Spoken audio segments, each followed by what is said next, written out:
Do you ever look and see what ingredients you are consuming every day? Well, I do because I can have a mild allergic reaction to any milk products. So a lot of foods that we consume contain milk or anything milk related. So from Science Direct by Latisa, she mentions that 8% of young children and 2 to 3% of adults in the United States now are affected by hypersensitivity reactions to various foods. Since I have this dairy allergy, it has forced me to learn how to recreate my favorite foods in a dairy-free format. So today I am going to show you how to make a dairy-free pumpkin pie. I will show you what ingredients are needed, alternatives, step-by-step instructions, and our final product. So let's begin with our ingredients for our pumpkin pie. So according to Joy Food Sunshine, we will be needing a Pillsbury pre-made box crust. It is dairy-free.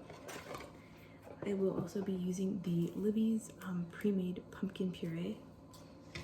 We will be needing 3 eggs, which I've already cracked into a bowl, as well as a can of coconut cream. You will also need some canola oil spray. You will need a spatula, a pie pan, as well as a mixer and a mixing bowl. So before we start with our pie, here are some alternatives that you can use when making your pumpkin pie. So according to Laura from Joy Food Sunshine in 2018, she mentions that if you don't have a problem eating dairy, you're more than welcome to substitute everything with regular ingredients such as whole milk and half and half.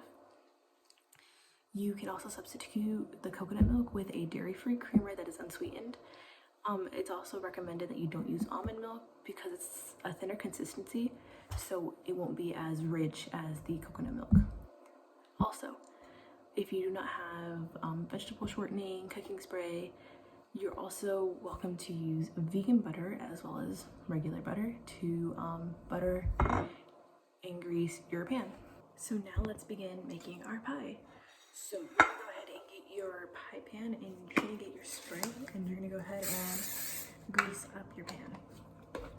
So following that, you're going to go ahead and get your pie crust, and it should get unrolled like so. You are going to go ahead and place that into your pie pan.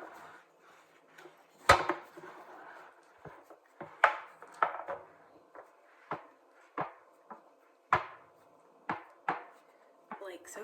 So once you place it in, you're going to go ahead and refrigerate that until you're ready to use it. Okay, so now you're going to go ahead and preheat your oven to 425 while we begin making our filling. So in a mixing bowl, we are going to add the pumpkin puree. We are going to add our 3 eggs, as well as the coconut cream.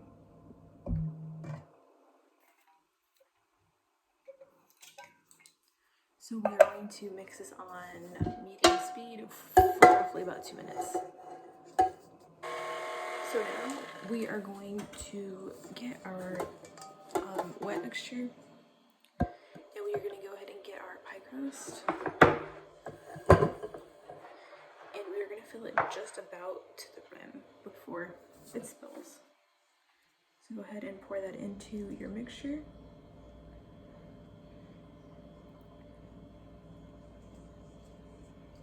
Just like so.